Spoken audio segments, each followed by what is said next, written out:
வணக்கம். இது தமிழோடு பேசு. இன்னைக்கு நம்ம பார்க்க போற டாபிக் HMPV வைரஸ், அதாவது ஹியூமன் மெட்டா வைரஸ். இது உலகம் ஃபுல்லா பரவிருக்கு. இது இப்போ இந்தியாவிலையும் பரவிருச்சு. 2020 கொரோனா COVID-19 அப்படின்ற வைரஸ் உலகம் ஃபுல்லா பரவிச்சு. அது சீனாவிலிருந்து தான் ஃபர்ஸ்ட் வெளிவந்தது. பிறகு இந்தியாவிலும் பரவிச்சு, உலகம் பூரா பரவிச்சு. இதுல பல உயிரிழப்புகள் ஏற்பட்டுச்சு. இந்தியாவிலையும் பெரிய தாக்கத்தை ஏற்படுத்துச்சு. இந்தியாவிலையும் பல பேருக்கு வேலை இழப்பு ஏற்பட்டது. ஸ்கூலு காலேஜ் எல்லாம் லீவ் விட்டாங்க. அவங்களுக்கெல்லாம் ஆன்லைன் கிளாஸ் வச்சாங்க. நம்மளால வெளியே எங்கேயும் போக முடியாத நிலவரம் இருந்துச்சு. இ பாஸ் வச்சு தான் நம்ம வெளியே போயிட்டு இருந்தோம். அப்படி பல பிரச்சனைகளை நம்ம சந்திச்சுட்டு இருந்தோம். அந்த கொரோனா வைரஸ் இப்போதான் கொஞ்சம் கொஞ்சமா உலகம் ஃபுல்லா விடுபட்டு இருக்கும். இப்போ திரும்பியும் ஒரு வைரஸை சீனா ரிலீஸ் பண்ணியிருக்கிறாங்க. HMPV எனும் அழைக்கப்படும் வைரஸ் ஹியூமன் மெட்டா வைரஸ் இப்போ சீனாவோட வடக்கு பகுதியில் அதிக அளவு பதிவாகிட்டு வருது. இந்த வைரஸால பாதிக்கப்பட்ட நபர்கள்ல 14 வயசுக்கு கீழே இருக்கிற குழந்தைகள் தான் ஜாஸ்தின்னு சொல்லி சொல்றாங்க. இதை பத்தி சீன வெளியுறவுத்துறை செய்தி தொடர்பாளர் மாவோ நிங் அவங்க செய்தியாளர்களை சந்திச்சாங்க. அப்ப செய்தியாளர்கள்லாம் கேட்டிருக்கிறாங்க, HMPV வைரஸ் ஜாஸ்தியாக பரவிட்டு இருக்கு, இதுக்கு என்ன நடவடிக்கை எடுத்துக்கன்னு சொல்லி கேள்வி கேட்டிருக்காங்க. அதுக்கு மாவோ என்ன சொல்லியிருக்காங்கன்னா, குளிர்காலத்தில் சீனாவில் ஏற்படும் சுவாசம் சார்ந்த பிரச்சனைகள் அதிகமாக காணப்படும். அது வழக்கம்தான்.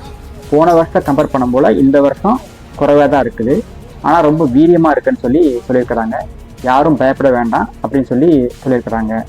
இந்த வைரஸ் இப்போ இந்தியாவிலையும் தனது வேலையை காட்ட ஆரம்பிச்சிச்சுங்க. ஃபர்ஸ்ட் குஜராத்தில் ஒரு குழந்தைக்கு இந்த பாதிப்பு ஏற்பட்டுச்சு. இப்போ பார்த்தீங்கன்னா பெங்களூர்லேயும் 2 குழந்தைகளுக்கு தொற்று ஏற்பட்டிருக்கிறதா ICMR பரிசோதனையில் கன்ஃபார்ம் பண்ணியிருக்கிறாங்க.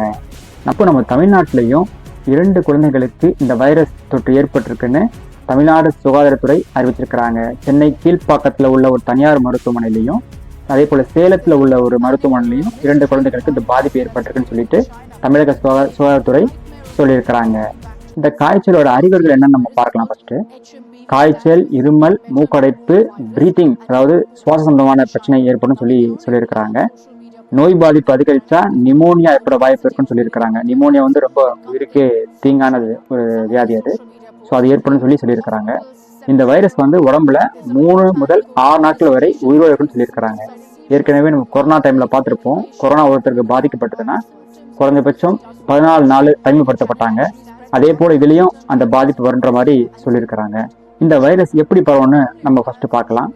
இருமல் மற்றும் தும்மும் போது வெளியேறும் சளி துளிகள் இருக்கு பார்த்தீங்களா, அது மூலமா தான் பரவும்னு சொல்றாங்க. அது மட்டும் இல்லாம கை கொடுக்கறது, ஒருவருக்கொருவர் கட்டி பிடிக்கிறது, தொடுறது, இது மூலமா பரவும்னு சொல்றாங்க. ஏற்கனவே கொரோனா சமயத்திலையும் நம்ம இதே போல பிரச்சனைகள் தான் வந்துச்சு. பெரும்பாலும் அந்த சளி இருமல்னால தான் அந்த பிரச்சனைகள் வந்துச்சு. கொரோனா நோய் தொற்று பரவிச்சு. அதுக்கு எல்லாரும் முகக்கவசம் அணிஞ்சோம். அதே போல இப்போவும் நம்ம அணின்னு சொல்லியிருக்கிறாங்க கவர்மெண்ட். இது சம்பந்தமா பிரதமர் மோடியும் மீட்டிங் ஒன்று அரேஞ்ச் பண்ணுறதா சொல்லியிருக்கிறாங்க. என்ன டிஸ்கஸ் பண்ணுறாங்கன்னு நம்ம ஃபியூச்சரில் பார்க்கலாம்.